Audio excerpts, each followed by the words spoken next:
I'm indifferent. I don't believe in God. To the existence of God is not judging them. I don't have proof. I don't know how to pray. They're judging themselves. Where is God in all of this? This is my home. God exists. What does it say about God that he created the orgasm? I don't pledge allegiance to anything. I don't pray. Only to God. If there was a God, And I thought, I just have this understanding that life is hard. he could never love me after this. God is still good.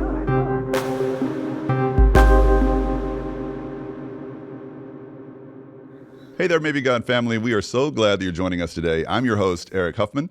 And if you haven't already, please be sure to subscribe wherever you're watching or listening today so that you can easily find all of our weekly content that's aimed at helping hopeful skeptics and doubtful believers ask better questions about God. Today, we've got a very special guest on the show whose incredible story is going to challenge all of us to contend for the miracles in our lives. Mia Fields is a Grammy Award-nominated songwriter, originally from Sydney, Australia. After writing and performing in recordings released by Hillsong for many years, Mia moved to Nashville, where she has continued her passion to write songs that inspire people with faith and hope. Some of her songs that you might recognize are Christ is Risen, Tremble, Yes, I Will, and others like He Knows My Name, Chainbreaker and First. And my personal favorite of all time is Peace Be Still. That's just my own personal favorite of hers. And I just want to welcome to the podcast today, Mia Fields. Mia, thank you for joining us. Hey, thanks for having me. What's your personal favorite? Gosh, sometimes people ask me that and I think maybe I haven't written it yet. Hey. I think they're all my favorites, in different seasons. But yeah, usually it's the ones that are not released yet. So there's a song at the moment that I wrote with a girl called Brenly Brown and Mitch Wong. And it's a song called Miracle Story. And it's not out yet, but at the moment, it's my favorite. So wow, we'll be looking for that. That sounds really, really exciting. Yeah. So you're in Nashville now, is that right? I am, and it's definitely allergy season in Nashville at the moment. Indeed, it's always allergy season in Nashville. How long have you lived there? I have lived here for nearly 14 years. 14? Nearly 14, but I've tried really hard to keep my Australian accent. Although my R's have gotten a bit hard. Like I'll start to say like water. And like sure, like an American. Yeah, well, at least you're not Southern yet. If you were Southern, you'd say water and sure. Water and sure. Water. I every now and then I'll say "G'day, y'all." Good day, y'all. You're just kind of blending it together. That's yeah, cool. I'm creating my own version of like some like Austro-Nashville language. I love Nashville. It's probably my second favorite city behind my own city here in Houston. What do you love about it? What's your favorite thing about Nashville? I think I love that it's a big, small town. Yeah. There's lots of opportunity here and lots of lots of good restaurants, lots of things to do, Sure. But it still feels like a small town, where everybody knows your name. So yeah, that's awesome. It's not so small anymore, though. It's growing like crazy from what I can tell. Yeah, actually, my husband's a city planner, and so oh, wow. He'll come home with the statistics on that, and he said Nashville, like during COVID, like Nashville is like one of the fastest growing cities in America. So sure.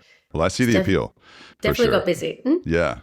So, Mia, I'm really curious about your childhood, and I know you have talked about this on other podcasts and things, but it just really piqued my interest for several reasons. Obviously, born in Australia. Could you just tell us a little bit about the circumstances around your birth and sort of what made your situation unique growing up? Well, I think lots of people think I was like born in a Christian family and born into the church, but my experience could not be further from that. I was born in a really small town in Australia, in Victoria. And when I say small town, I don't mean like there's a Walmart and there's a McDonald's. I mean, it's like blink and you'll miss it, like 3,000 people we're talking. And like my mum was 21 when she got pregnant. She was single and she was had a problem with drugs. And she got pregnant by her dealer, and and she was 21, and she went for a scan, and they said before she had the scan, they told her she was about 16 weeks because of her size, and she said, "No, I know I'm only 10 weeks pregnant," and they said, "No, you're definitely 16," and she said, "No, I'm telling you, I know I'm only 10 weeks pregnant." So they did a scan, and they said, "Oh, you're having triplets," And so for a single, 21-year-old who's got a drug problem, that would be scary. But my mum grew up in a very abusive household, and her mum had left her when she was 2. Like literally just got in the car, went to the shops and never came back one day. And and so my mum had like kind of like a pretty crazy upbringing. And so she wasn't afraid of having kids because she actually just really wanted someone to love. Yeah. 3 is a bit overwhelming. But anyway, she had the 3 of us, and just we kind of lived in a small town. She got off drugs while she was pregnant, and then when she had us, she kind of dove back into that lifestyle of drug abuse and alcohol abuse, and we kind of lived in her car for like 6 months. We lived in a women's refuge, and we actually got separated and fostered out as kids. Like I'm one of those foster stories where, I didn't end up staying with the foster family. My mum fought to get us back, and thank God she did, because it was the perfect, God is so good about like he'll find you and partner with like the season and the circumstances that you're in to like work it into something beautiful, So like some people say like, when I look back on my childhood, or I tell it, but some people say like, that's such a crazy childhood. Like, how can you talk about it so casually? But I think when something doesn't have, when you get healed of things, and when you can look back and see God in it and see what he was doing instead of what he wasn't doing, I think it's a lot easier to talk about it, because when I look back, I just see all the places where God showed up and met us in that place, and how he protected us and kept us. And, I think about, the circumstances that I was in as a kid, like things could have ended up so much worse, Of course.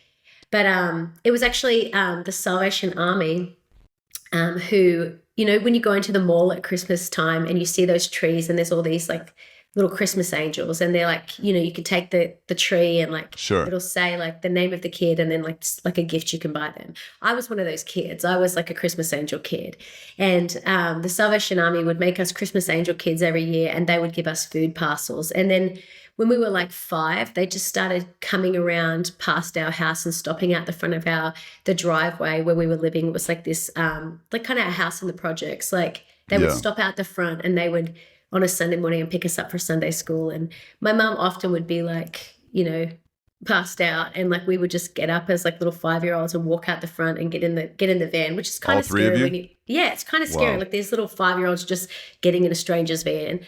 But, thank God for the Salvation Army. They took us to church, and, we would eat while we were there. And like the biggest thing was that we would go there and we would sing these songs about God.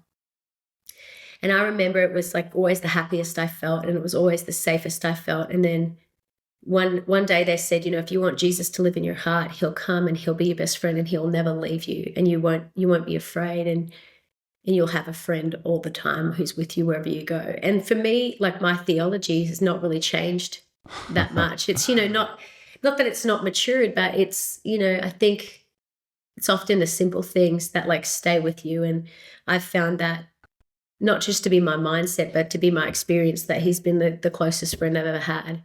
So, yeah. How old were you at that point, Mia? I was 5. And then from that point on, like we kind of just kept moving around cities. I mean, I say cities, tiny little country towns.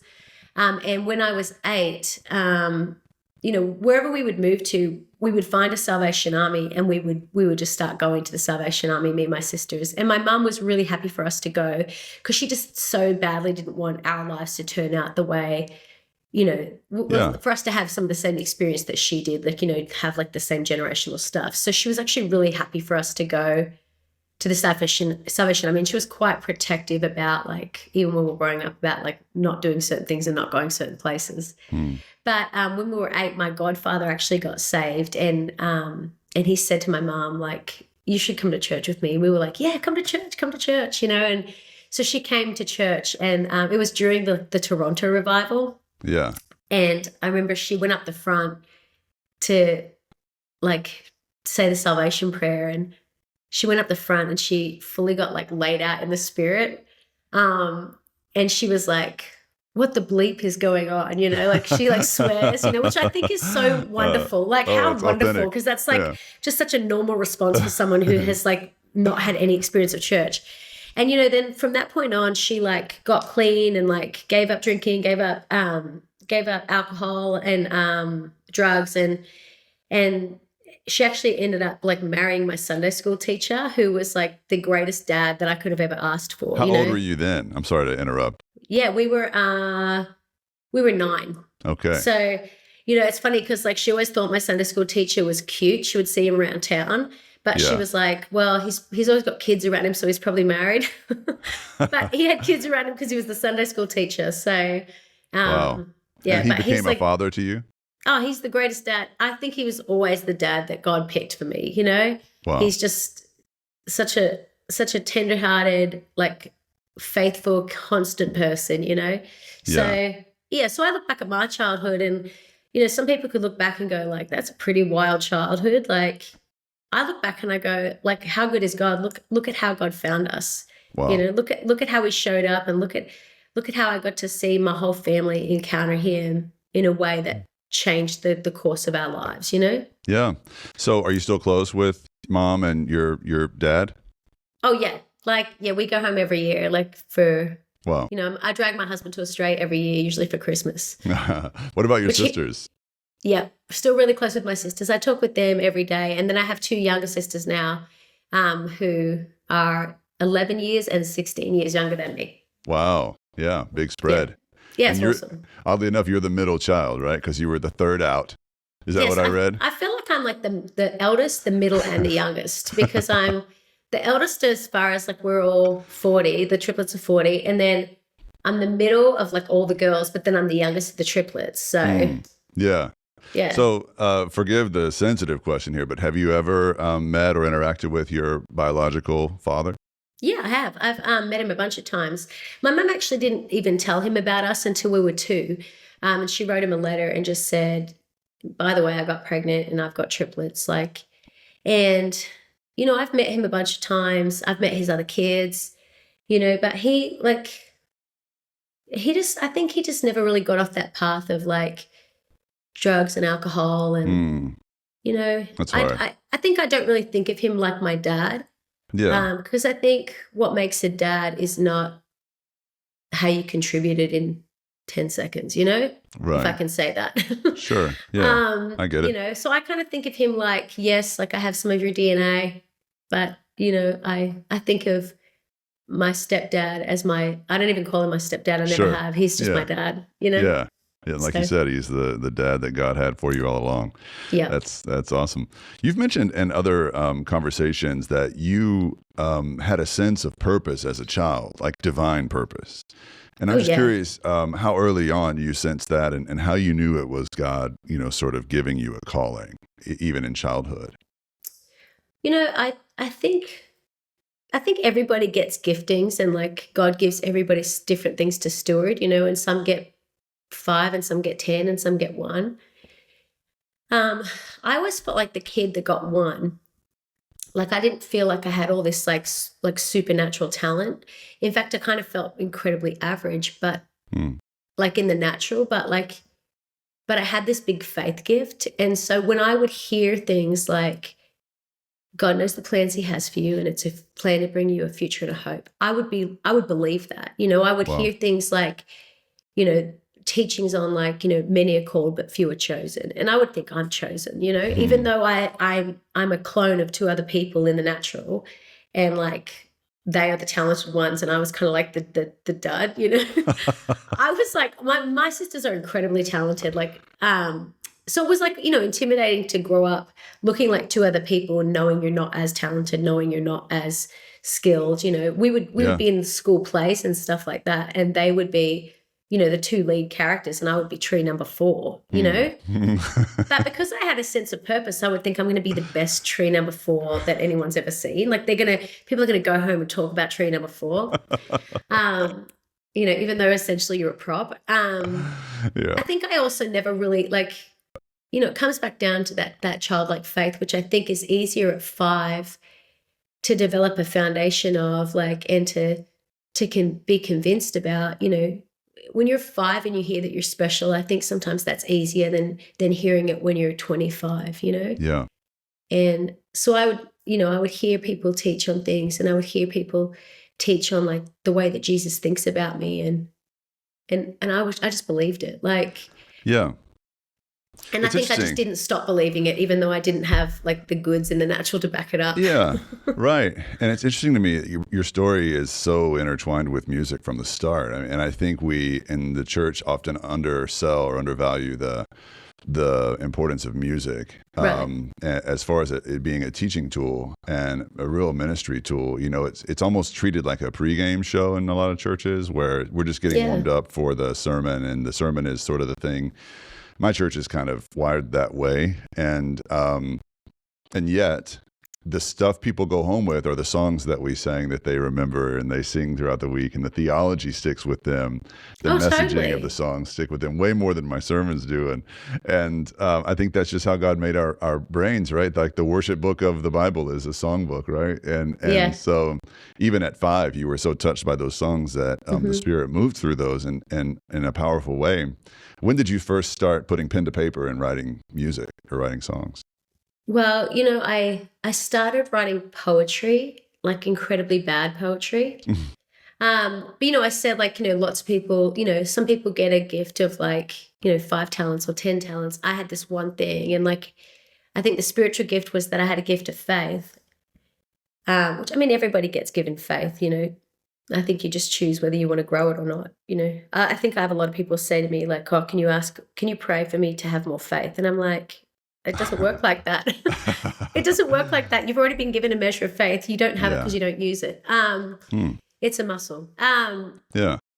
But I think I had this one thing in the natural, which was I was really good at words, and I loved putting words on paper. And so I just started with that. And I was probably like 14 or 15 when I started writing poems. I used to change the lyrics to like Spice Girl songs and stuff. Which is great. Like, now I realize it's kind of like a good writing exercise. Sure. My very first song I ever wrote though was for my youth group, and it was a song called Praise Revolution, and it was dreadful. It was like half of a rap song and then half of like a moody kind of, I don't know, I can't even describe it. It's probably like, now if I brought it back, it's probably incredibly cutting edge. It's probably Billie Eilish meets like Jay-Z or something like that. Yeah. But I mean, You were back before then your it was, time. Yeah, I was like, Yeah. I've always been on the forefront for sure. So I started writing songs when I was probably 16, and they were awful. And I kept writing, and they kept being awful. But because I had this sense of purpose, I just kind of stuck with it. And because I actually really enjoyed it, I just stuck with it.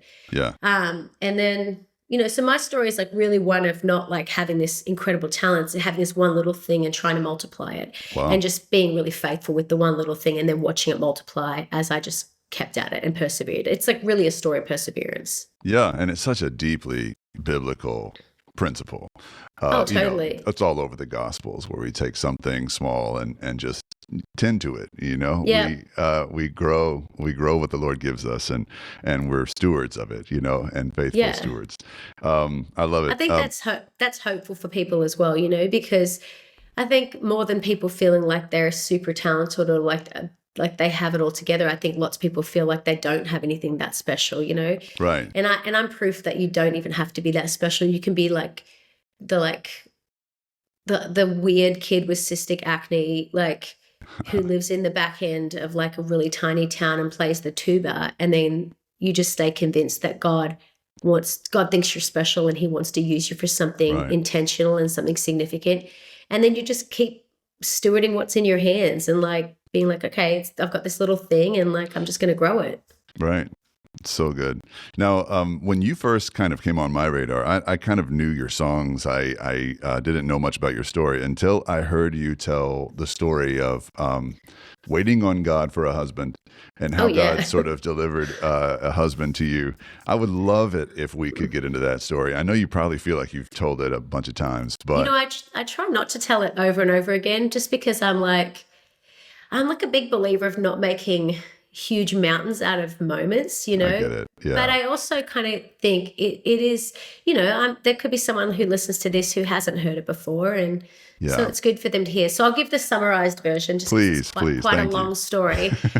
I think sometimes people feel like there's a lot of shame or a lot of like maybe it's selfish to ask God to move in certain areas of your life, especially if it doesn't feel like a holy thing, or a ministry thing or something. But I'm like, let me just stop everyone right there. Like, your family's the greatest ministry you're ever going to have. So I had, because I was from this little tiny town and like, my upbringing, I had really seen God move in every single area of my life. Like, we'd come from like, living in my mum's car to seeing God really, help me to like get a better mindset about finance. And like, I'd seen him move in my finances, I'd seen him move in my friendships. I'd seen him move in like, even like this little kid having a dream and God going over and above, and like that dream of career or whatever coming true. Like, nobody sets out thinking I'm going to try and write songs and make a living off that. Right. But like, God just was so kind about the way he'd done everything. And because I'd known his nature to be very kind and to be very like just good in all those areas, it never really made sense to me that I hadn't seen him move in the area of romantic relationships. So I'd seen him move in friendships, so I knew that he was interested in that. But like romantic relationships, I'd always just kind of had bad luck in that area. Was this like in your 20s when you're kind of having these reflections?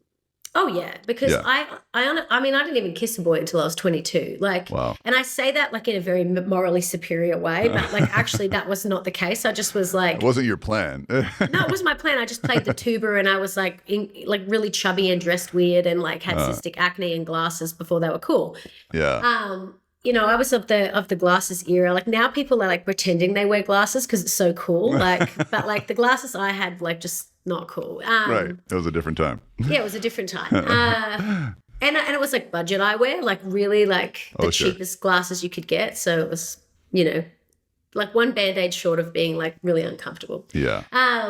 Anyway, so I think I just never really dated that much. And to be honest, I never even really got asked to date, and I couldn't really figure that out. But when I did, it just always just was not great, Sure.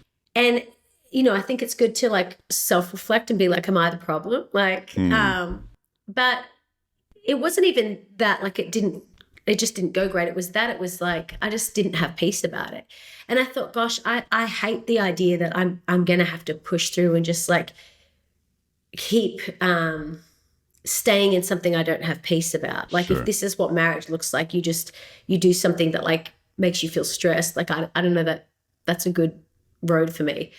So I kind of just had bad luck, and like just kind of sad stories or unfair stories that had kind of happened. And I started to say to God, like, I really want you to move in this area. And God said to me, I remember just being at a friend's house. It was like, actually the first night of our church, I go to a church called The Belonging. But back then it was just 7 of us meeting, it wasn't even supposed to be a church. It was 7 of us just having a prayer meeting at our friend's house, who are now the pastors. And I was under the pool table, and, Alex said, God wants to heal some things, and she talked about like, the story where the waters are dirty and like God says, put salt in the water and the waters will be healed and the land will be fruitful forever. Anyway, so she said, God wants to heal some deep stuff. And I remember being under the pool table, and I remember praying, God, would you heal the sickness with no name? And, sometimes you pray things and you prayed it. And sometimes you pray things and you think, I didn't pray that. Like, that's like not something that I would pray. Yeah. And you mean it was something in like the Holy Spirit praying on your behalf? It was totally the Holy Spirit, like helping me to intercede for the thing I actually needed. Because I would have prayed, Lord, bring me a great husband. But he prayed, would you heal the sickness with no name? And God began to show me that I had such a filter of disappointment, and that it had become so much part of my identity that even if he wanted to do something, I probably couldn't see what he was trying to do anyway. And it was really affecting my expectation in that area and my hope in that area. And so that night I just said, God, would you heal this? And he began to kind of unravel things and heal it. And I spend time saying that because there are so many people who will listen to podcasts or listen to stories of what God's done in someone's life, and they'll think, oh, that's the formula, I'm going to go do that. Right. But let me assure you, God is so intentional and so unique that he does want want to do something for you that's completely just you and him, and it's completely your language and completely your own story. You don't have to copy someone else's. But I think the big thing is like so often our experience can create a filter of disappointment or a filter of fear or a filter of, anxiety. And once you have that filter, it's incredibly hard to see ahead. Yes. In a way that is healthy, So, and I'm a big believer of like counseling, and I'm a big believer of all that sort of stuff. But I also think the Holy Spirit's called the wonderful counselor for a reason. Yeah. And it's amazing how he can get to the root of something in one session, So he began For to heal free, this. by the way. Yeah, absolutely free. But he'll make you do the work. But he'll make you do the work, but he'll walk it out with you. Sure. So I began to like walk out this journey of like God healing this disappointment, where I started to go through life where I would finish seasons and finish the year hopeful and expectant instead of see nothing ever works out, see it's hard, see I got overlooked again or whatever. Yep. And I ended up going on this journey with God where I had this moment in church where I was, is that like a little sound like, I don't know if that's like coming through on your anyway. It might be mine. I had this moment in church where I'd said to God, and this is like kind of freaks some people out because I think not everybody, like some people would go, well, I don't know how to hear God like that. But I had this vision in church where I said, God, I'm going to keep trusting you, but I want to know what you're doing. And I had this vision of a furniture warehouse, and it was this massive warehouse, and God the Father was standing beside me, and he said to me, you can pick anything you want, which was like so redemptive for me because I was in the South. I was like in my mid-30s and everyone I knew was married, So like then people start to look in the natural and go, well, these are your options, like there's limitations on everything, Right, yeah. Time to lower those standards. Time to lower your expectation. Yeah. And, if someone's saying that to you, then I would maybe get new friends. Wow. You can't make everyone understand what God's told you, but at the same point, they can also say nothing. Yeah. I'd rather have people say nothing than people say something that is downgrading my faith. Yeah. So I have this vision of this furniture warehouse. God says you can pick anything you want. And long story short, I start walking through the furniture warehouse and I just don't have peace about anything in there. And I remember going back to God in the vision and saying, like, I don't want to pick if you're not going to pick with me. And he smiles and he holds me tight and he says, Mia, all of this stuff is good. I'm the one that created everything here. So all of it's good. I love all of it. All of it's unique. It's good. But there are some things here that are better for you than other things and that are going to work better in your life than certain other things. But he says to me, if you really want me to pick with you, I'll custom make it for you. It's not here. I'll custom make it for you. Wow. And then he said, custom made things take longer. Are you willing to wait a little bit longer and be empty-handed for a little bit longer? And I said, yes. And then that vision was over. So all of a sudden then, like I've gone from getting healing from this disappointment to having expectation to God meeting me in that expectation and giving me like a picture or a promise. So instead of now praying for a promise, I'm praying from a promise, which I think is incredibly important. And like, I'm not saying you have to have a vision of like a furniture warehouse to get a promise. The Bible's full of promises. If you haven't got one, then go to the Bible and find one. And I think it's a big deal to start praying from a promise instead of for one. Can you just take that a step further and help us understand like the distinction between praying for a promise and praying from one? I think what does it actually mean? I think it personalizes it. Like I think it takes it from like, this is just a good word in the Bible and a good scripture and it's a good promise for everybody else, to like, this is something that God has said. To be honest, he's kind of already done it because he's outside of time. And so I'm just partnering with his heart and partnering with him in agreement of like, this is going to happen, not in a way where you're like trying to manipulate God or you're trying to like, put your will on somebody else. Please don't do that because it's witchcraft. But just like a little freebie there. Appreciate that. But like, like I say this a lot, and I try and say it every podcast that I do. I think it takes it from God can and he will, theoretically. to like when you're praying from a promise, it's he can and he will and he wants to. Because you begin to understand the nature of God is that he like the promises are there for you. You know, the promises are there because he wants to be such a kind father for you. Yeah. So instead of praying for something like where it's like out there, like, and it's not attached to anything, you're praying for a promise in a way that's like, no, this is for me and God is kind and he wants to like intervene in my behalf and he wants to show his nature in it, you know? Got it. Yeah. And that doesn't mean it's attached to a circumstance. Like it just means it's attached to like the nature of God. Sure. It's trusting him, right? And trusting who he is. How long did he make you wait? I think about another year and a half, you know, so about another year and a half, maybe a little bit longer. But in that time, I because I had this promise and this picture, I took it very literally when it says in Hebrews that faith is the evidence of things unseen. And I couldn't see it, but I sure as heck could go looking for evidence. So I began, instead of looking for what God wasn't doing, I began to look for what he was doing. And I began to just even do some things in the natural that would help to build my faith in the spiritual, you know? And like it's what? going to, like, I mean, it's like crazy stuff. Like I would buy, I felt sad one day and lonely. So I went to Sephora and I bought the best smelling men's cologne that I could find because I thought, well, that's for somebody. It's for my custom-made human. He's just not here yet, you know? But I've got a promise from God and I'm praying from that promise so I can like act on it as though it's already real, you know? Yeah. Did you just keep it in the box and wait?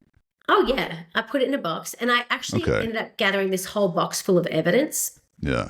Of like what God was doing. And like, it's so sweet because now I go back and I still have that box full of evidence and it's such a reminder of look what the Lord has done. Yeah. And it's such a reminder of not just what God did, but the way he did it, you know? Yeah. So after that, I kind of went to, I had like a little while later where I was in church and I felt loudly in my spirit, like the Holy Spirit say, it's in the mail. And I thought, yes, like furniture only ever takes like 6 to 8 weeks. And I kept thinking, oh gosh, like Valentine's Day is in 6 to 8 weeks. Like that means God's going to give it to me for Valentine's Day, which I love how we try and like make sense out of God, you know, totally. like, oh yeah, I've got this, I can take it from here, you know, and Valentine's Day came and went and, you know, I didn't get anything in the mail. And, but I thought it's okay because I've still got a promise. So, right. You know, I can keep praying from that, you know, and I can keep expecting from that promise, not from my experience. Sure. Anyway, long story short, I keep saying long story short, and it's always such a long story. I went to Israel. I thought I'm going to do some evidence hunting in Israel. And I went to the Sea of Galilee and, you know, there's so many miracles that happen at the Sea of Galilee. Course. So I ended up grabbing this rock from the Sea of Galilee and I wrote marriage on the rock and I went into the middle of the Sea of Galilee and I threw the rock in the middle of the Sea of Galilee. And actually, you know, you said Peace Be Still is your favorite song. I actually started Peace Be Still on that trip at the Sea of Galilee. You're kidding. And I'd said to some friends, like, I'm going to write a song about this. Do you remember what part of the Sea of Galilee you were on by chance? Like what village or town? I don't know. I don't know, just out in the middle somewhere. I don't know. There was a nice restaurant across the way on the edge of the shore. So not that that's helpful. I only ask because in 2013 I was saved at the Sea of Galilee. Like that's where Jesus found me, was in Capernaum. It wasn't at Capernaum. It wasn't at Capernaum. Yeah, I was we just did curious. go to Capernaum, but like it was somewhere else, I think. Sure. So that's such a cool story. Oh, I mean, yeah, gosh, it's wild.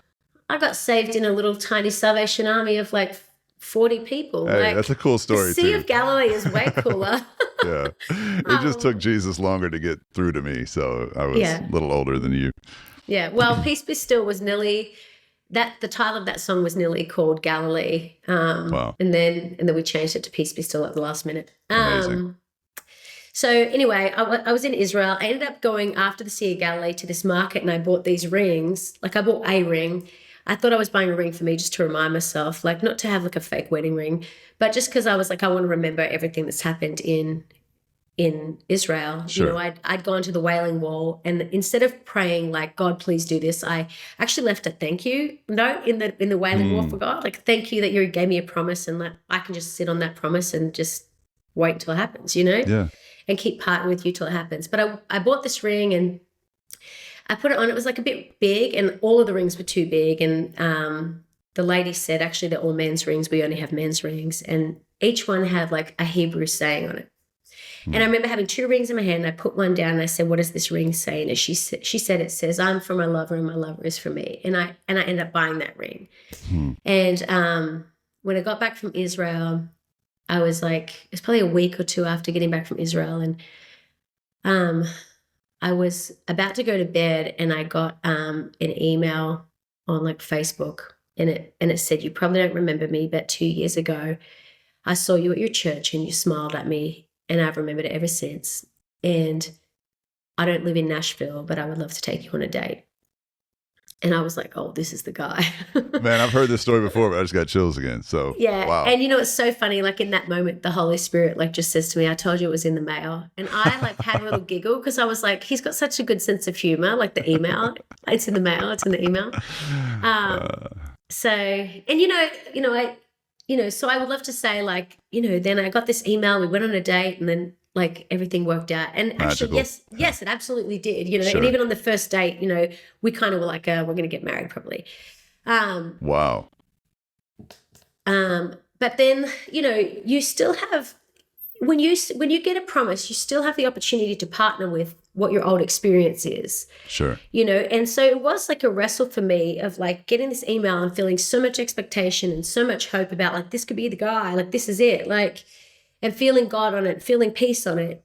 There was still this like opportunity for me to like partner with like, but maybe he doesn't show up, or like maybe it just doesn't go well, or and I just decided I'm not even going to like entertain any of that, and I think sometimes we like give our fear a bit too much space. And something great God said to me was, do you trust that I can fulfill my promise even outside of this particular person? Ooh. And it was like such a good thing for me to hear, because at the end of the day, I don't have control over somebody else's free will. So whether I feel God on it or not, like that person still has a free will. Yeah.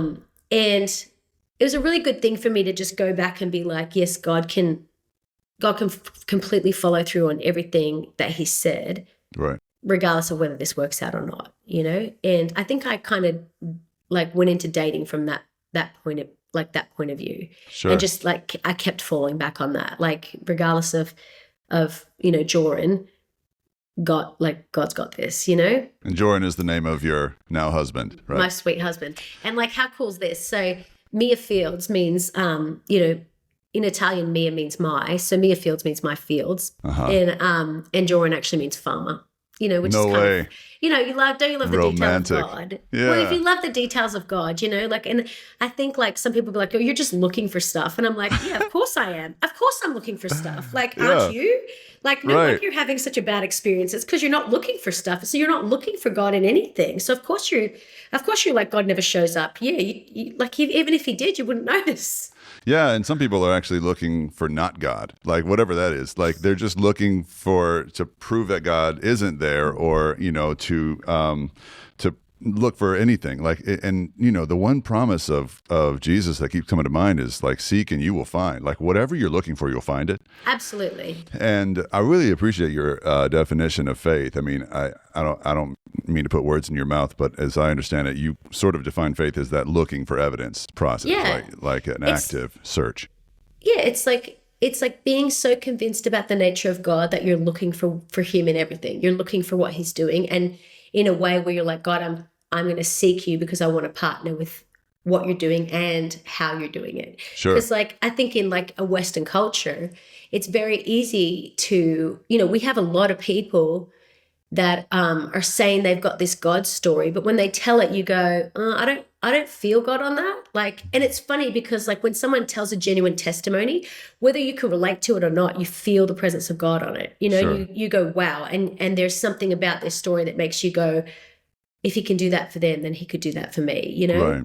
But in a Western culture, it's very easy to strong arm God and to do it yourself and then just use God as the sponsor, you know? Yeah. And, you know, like you can, especially because we so want our breakthrough often a lot quicker than Of the course. way that God's doing it, or we want it a lot more conveniently than the way God's doing it. Yeah.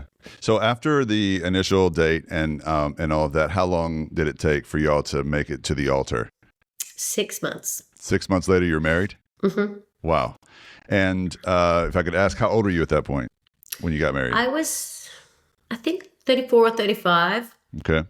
And, you know, in the South, being a girl living in the South, I feel like Like geriatric. people treated that like it was the greatest miracle since walking on water. You're just 34. Oh my gosh, Yeah. a strong, independent 35-year-old has got married. Like, oh my gosh, somebody turned the water to wine. Look at the Lord has done. Oh, no. You know, but I think God's so great about, like, you know, I don't ever want to just believe in a God who's not like so intentional. Yeah. That he didn't know the exact moment that Joren and I needed to meet. Like, he knew the exact season. He knew like both of our experience. And I will say, you know, thank God he did things the way that he did things, because I think about if I got married in my 20s, I probably would have hurt someone a lot more than I meant to. You know, I was quite Interesting. reactive in my 20s and like. It's like what you said earlier. Everybody's so unique and different. Like God knows us so intimately. Yeah. Like he's got more in control than we give him credit for sometimes. Like he knows us so well, what we're ready for and what we're not ready for. And not everybody's ready for marriage at 20 or 25, you know? Yeah. And you know what? If you want to get married at 20, even if you're not ready, like, then like you can manipulate your way to make that happen. Like, Sure. to be honest, in a Western culture, you can make anything happen. But I don't necessarily think the fruit of it is always great, you know? Sure. It can be. You know, God's gracious and good, and he'll work with us in our stubbornness and and to be honest, like, you can get married at 65 and I don't necessarily think you're ever ready for marriage, you know? Yeah, that's I think true. marriage is so, you know, people said to me, marriage is so hard. You're going to find it the first year's so hard. And I think, yeah, I guess it is hard if you're a very narcissistic person. Like, but if you're going into it thinking I'm here to serve somebody else, you know, which is a Did daily. my wife tell you to say that, Mia? It's like a that was daily planted. reminder. Oh, you know, I just, you know, I say it for myself as well. Like the times that marriage is the hardest, it's because I'm being a jerk, you know. It's not because Joren's being a jerk. It's because I'm being selfish, you know. Sure, yeah. And like I can't change anyone else but myself. So, you know, Yeah. and So it's the greatest gift. My reference point for marriage is God did this. So, you know, having like an altar like that I can look back on and say God did this, it's a great place to live this season out from. who walked you down the aisle? Oh, you know what? We actually didn't walk down the aisle. We got married in a taco bar. And I did not expect that. yeah, we got married in a taco bar because I was like, I'd been in 15 weddings. Yeah. So I'd been a bridesmaid 15 times and a flower girl once when I was like in my 30s. Right.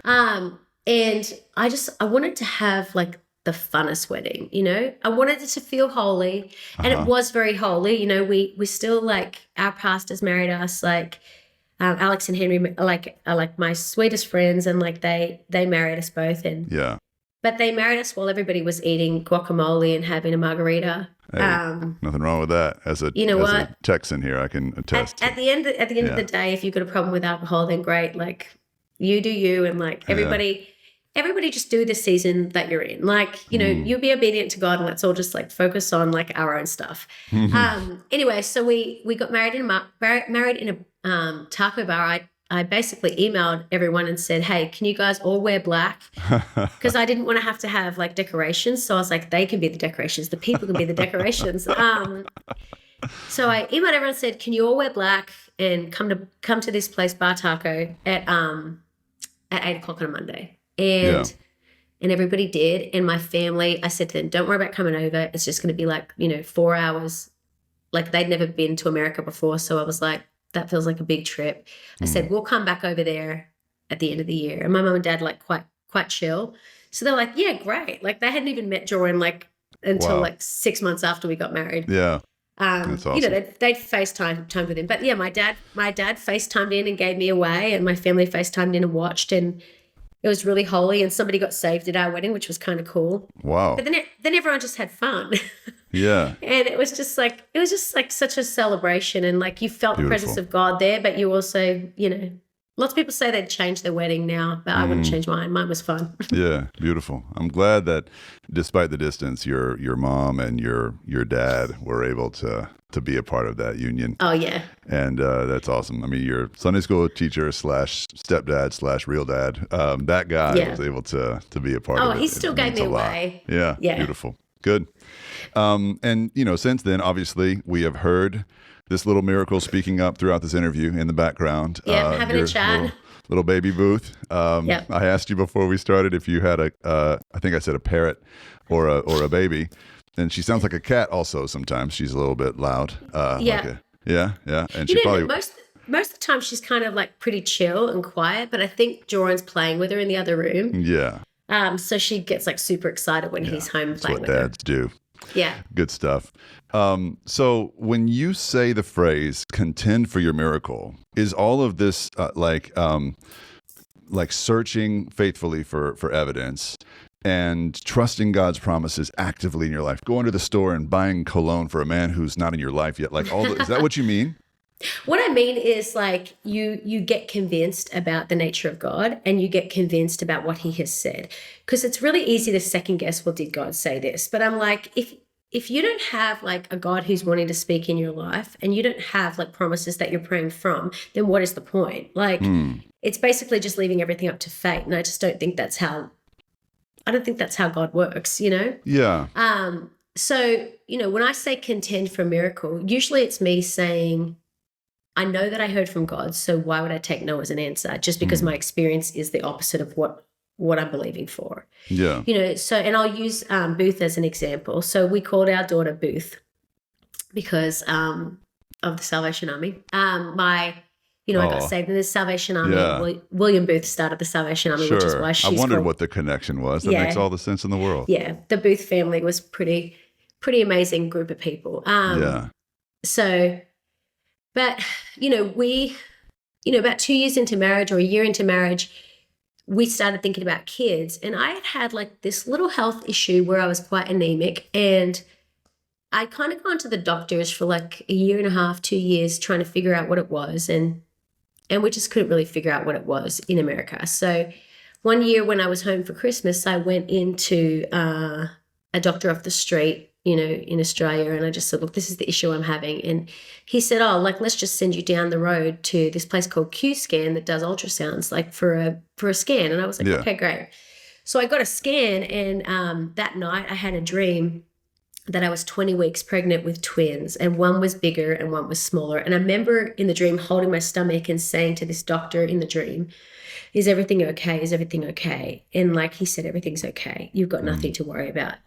And the next morning I woke up and I went back to the doctor, and the doctor said to me, your scan has come back and they've discovered that your uterus has grown to 20 weeks pregnant, and there's 2 tumors in there, and one is bigger and one is smaller. Oh my gosh. And I straight away thought of that dream that I just had, and I just knew in my spirit that God was the doctor in that dream where he said, you've got nothing to worry about. Because it's not like, you know, so now I'm like sitting in a doctor's office knowing I've got these big tumors in my uterus and not being able to do anything about it, you know, for weeks, because I'm in Australia and I'm going to have to like go back to Nashville and find a specialist and all that sort of stuff. But just like having this knowing, like everything's okay. There's nothing to worry about. It's just something you're going to have to deal with, but there's nothing to worry about. And, you know, again, so I say like praying from a promise, like I already had this promise, like right at the very outset of trying for kids, I've got nothing to worry about. Anyway, I came back to Nashville, found a specialist, and she said, yeah, they're really large fibroids. There's 3 kinds, and you've got the ones that you don't want to have. They basically like kind of prevent you from getting pregnant. And so I ended up having to go in for a C-section and to get those cut out, which is pretty like unusual thing. It's a pretty like crazy feeling to be believing for kids, to go in for like the most aggressive form of like delivery that you could have, and to walk out empty-handed. Yeah. But before I went into hospital, God had said to me, I'm going to take your story from a beautiful story to a miracle story. And so I kind of was like, okay, I didn't want to need a miracle, but I guess that's where we are. And like, I now have this promise of like, God's going to give me a miracle story. So while I was in hospital, they did this operation. It was meant to take 3 hours. It took about 7. And I woke up and my husband said, I'm really sorry, love, but they've taken one of your ovaries. You know, which as someone who is like getting close to 40 and like, you know, as already having issues with like, you know, like your uterus, you don't also want to lose like an ovary. Of course. But, you know, I've got this promise from God. So we're just like, I just am like, yeah, it's going to be okay. So I'm like incredibly optimistic actually. And like, just believe like, oh, I'm going to have this surgery. It's all going to heal. And in 6 months on my first try, I'm going to get pregnant. And I'd love to say that that's what happened, but that's not what happened. And I'm telling you, every single month, my husband and I would like believe that we were pregnant to the point of like stupidity. Like we would just be like, no. Like, I don't know if I'm allowed to say like period on this like podcast, You can but say I just did. So I just did. So, but I would literally like, you know, like be like, no, it's not that. It's implantation bleeding. Like, and I'm like, no, it's not. It's like, you're definitely not pregnant, you know? But I would just be like, no, but I know God's going to do this. Well, a year later, I went for another scan. I did like a sonohystogram or something like that, which is not the most comfortable procedure.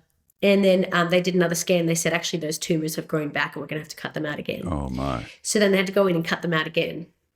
And then about a year after that, like, you know, they'd sent us to like a fertility specialist. And, you know, that kind of always bothered me because I thought I don't have a fertility problem. I just have a space problem. But they, you know, the fertility specialists were like, no, you've got a fertility problem. And I'm like, you know, it's amazing. You can let people speak things over you and you can be in agreement with that, or you can be in agreement with like what God has said, you know, which God has said to me, I'm going to give you a miracle story. So cool. I don't have to be in agreement with like, ultimately I have a fertility problem. And so that's where I'm going to start navigating things from. Anyway, Amazing. we did like this thing called IUI where it's like, it's not IVF, it's different. It's kind of, they just put things close to the finish line. Like kind of like put them like, it's like a blind date, you know, for like on the cellular parts, level. Yeah. Okay. Yeah. So like, and you know, it's not that invasive. It's like, it's kind of fine. You don't have to take hormones or anything like that. And anyway, they did that. You're supposed to, they said, we'll let you do it 3 times. I kind of convinced them to let me do it 5 times. And then the 5th time it didn't work. And they just said, you know, you're out of options. Like even if you do IVF, your chances aren't good. You're out of options. And in that moment, I kind of had a choice to be in agreement with that negative report or to go back to what God had said. And that's why I say, like, you got to get a promise. Like, you got to get a promise because otherwise you don't have anything to stand on. Right. You know, otherwise you're going to, like, to be honest, the diagnosis that you get or, like, the way things look or your experience, it is going to get louder, you know? But in that moment, they said to me, like, you know, you're out of options. And I said, you know, I know that you have to tell me medically what you're seeing and you have to navigate it from there, but I don't.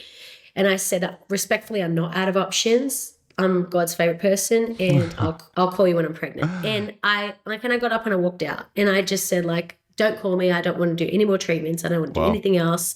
Like, I'll call you when I'm pregnant. And about 2 weeks later, I called them and I said, I'm pregnant. You're kidding. Yeah.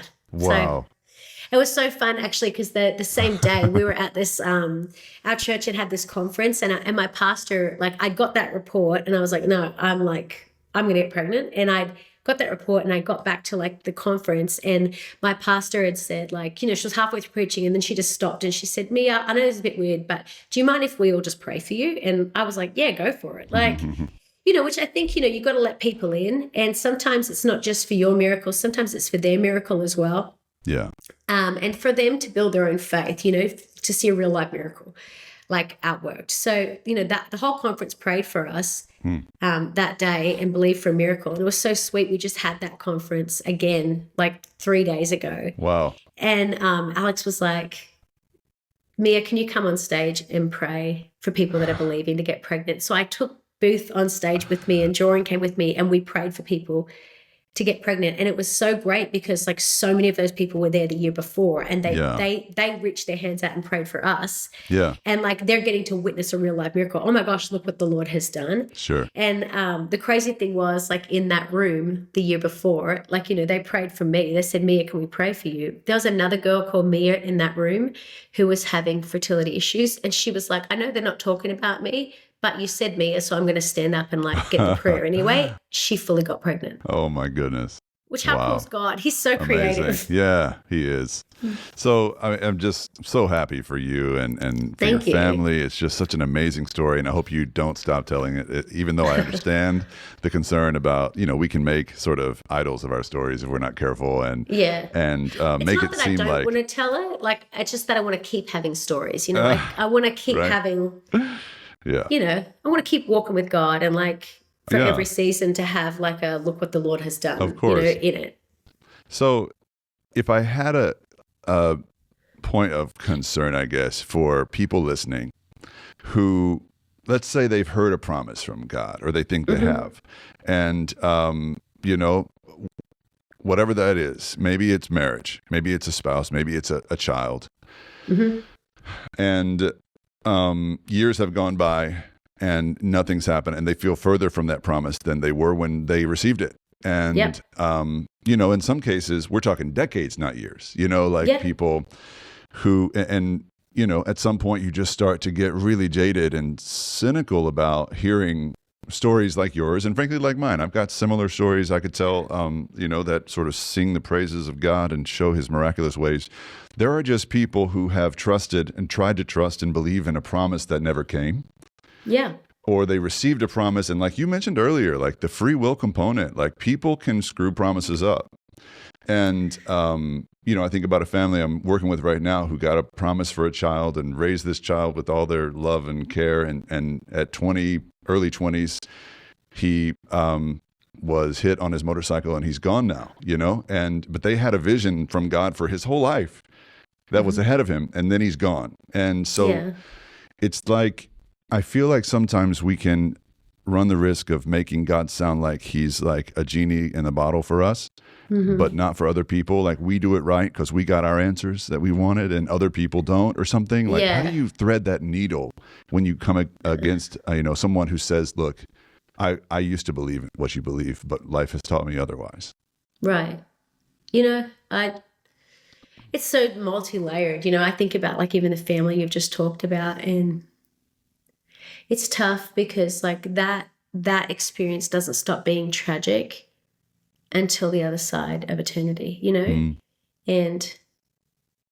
But we also have a God who knows exactly how it feels to lose a son. So like he's incredibly close to that brokenheartedness. Yeah. I would say the vision that they had, I don't know that that's not something that didn't come true, you know? Sure. Because it depends how you think about heaven. If you think about heaven like we're just floating around on clouds, then I would say that like that vision doesn't make sense. If you think about heaven like it's a continuation of this life where there's no weeping and no sorrow and everything's made whole, you know, that son is like got purpose in heaven, and he's got a job in heaven, and he's like outworking his destiny in heaven. You know, it's not like his destiny stopped, it just stopped on this side of eternity, which is incredibly heartbreaking. But as far as like, not that it makes it any easier on this side of eternity. Sure, no, absolutely I hear you. Doesn't. I hear you. But man, the promise of eternity, gosh, it makes eternity feel very close, you know, knowing that like it's not forever. Losing someone here is not forever. Yeah. I would say about like as far as believing for a promise, you know, I wasn't 80 when I got married, you know, but I did start praying for it when I was 16. So in some sense, I did have decades go by where nothing happened. Sure. I do know what it's like for people to say like, well, I heard from God and God didn't come through. And I think honestly, that's probably the cancer of the church. Like it's probably the biggest thing that takes people out is disappointment. It's incredibly brave to try again incredibly brave and like I think necessary to go back to God and say like, hey, I've not seen you move in this area and I've put this away in a box because I don't even want to think about it because it hurts too much. Yeah. But I'm bringing it back and I'm like putting it back at your feet and I'm asking you like to tell me what you're doing. Yeah. I'm asking you to either confirm a promise or give me a new one. And you will find that God will meet you in that spot. You know, he's not cruel. Like he's not cruel. He's not going to say nothing. Yeah. He'll either repeat himself and say like, I know it's hard, but just don't let go yet. Or he'll give you a new promise, you know, but the thing about God's word is he actually fulfills it and he wants to fulfill it, you know? So I don't know. It's tough. Like waiting is incredibly hard. It's the hardest thing on the planet. And it's hard to be like, well, that person just like, they like, you know, they blink and they get kids, you know, and how come I have to like go through like 3 major surgeries and like lose an ovary and like right. do all these fertility treatments that like, and then go and see a hormone specialist. How come I've got to do all this stuff? Like, especially when you're like in your head, you're like, I did everything right, you know? Yeah. But, you know, we've got to change that mentality as well of like, you know, sometimes like the promises of God, yes, like you live by kingdom principle, you often will get kingdom result. But, you know, I don't want people to think of it like, you know, it's a rewards-based system, you know. It's really got nothing to do with that. It's really got everything to do with the fact that God is kind and like that we live a certain way because we want to honor him and because he goes, this is the best that I have for you. This is the best journey that I have for you, and it has certain fruit. But I don't know. I think people think like, you know, it's a reward for good behavior, and that's just not true. Like, you know, if you want to talk about like biblical rewards for good behavior, pruning is a reward for good behavior. Pruning is a reward for fruit, you know? God cutting things back, like then you know you're on the right track. Like, but it's not the way we think of it, like where God's Santa and he's giving you presents for being a good kid, you know? Like it's just not like that. He's giving you presents and good things because he's a good father, you know, and he's keeps his word. That's why he's doing it. And we're completely not in control of how he does it. And I think, you know, that's where it comes into play, like the whole waiting patiently for the Lord, you know, and half the time the things he's teaching us in it, I don't know, sometimes I'm like, I don't want to learn this stuff. Can't I just have like the end result? But I look back and I'm like, thank goodness I had the journey. Yeah. Amen. I mean, that's exactly where you started this whole conversation was like the power of looking back and seeing God taking care of us, protecting us, providing for us, and just letting your prayer start with gratitude for that. I mean, if you want like a secret weapon to open the windows of heaven over your life, then get grateful. Yeah. You know, I remember it's incredibly hard to be disappointed and depressed if you're being grateful. Like it's incredibly hard to do. Like I'm going to be depressed, but I'm going to be grateful. Like, you know, you can't, you rewire your brain to gratitude. Like you at the Western Wall. Absolutely. Like where I just am like, I'm going to just keep partnering with God with gratitude. You know, there's a reason that like the Bible says we come into his courts with thanksgiving.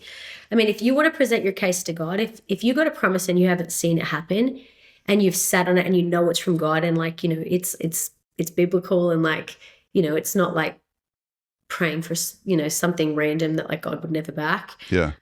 You know, if you've got a promise and you still haven't seen it come to pass, then like I would say take your case to heaven, you know, and like the Bible gives you really good framework for how to do that. Yeah. You want to go and present your case in heaven, in the courts of heaven, like awesome, get in there with thanksgiving. Like, God, thank you so much that X, Y, and Z. You said this, like, and so I want to know what's going on with that. Awesome. Well, Mia, you are such a blessing. You've been a blessing to us today, and I know everybody that hears this conversation is going to be really blessed by it. I just want to thank you for your time today and for your witness. And obviously, I thank God for you and all the gifts that he's given you, and your stewardship of those gifts is profound and awesome to watch. How can people listening now connect with you beyond this conversation? You know, I'm a big believer. If you're in Nashville and you see me, come and give me a hug. If you're at my church, come and say hi. The Belonging, is that the name of the church? The Belonging. It's a wonderful church. You know, I guess you can reach out on social media and all that sort of stuff. And I do my best to try and reply to everybody. Are you most active on one platform or another? I'm most active on none of them. I pretty much am like, oh, here's a picture of my husband. Here's a picture of my kid. I'm very unsensational on social media, but if you reach out, I'm usually pretty good at like, I'll get to it. I'll reply to it eventually. And I wish I was more professional than that, but No, I kind of I'm always trying to be in the moment and not on the gram and not on my phone. Well, that's a reflection of your heart, and I think that's a gift from God as well. I'd love to have you back sometime. There's about 1,000 more questions I'd like to ask you. Yeah, I'd love to come back. Well, God bless you and everything. I can't wait to hear that song. What's the name of it again? It's a song called Something Miracle about Story. Miracle. Yeah, Miracle you never know if songs are really going to come out or not, but this one I feel like pretty strongly about, and I feel the girl who I wrote it with, she's really special. So you'll be hearing a lot more about her. Okay, Mia Fields, thanks for joining us on Maybe God today.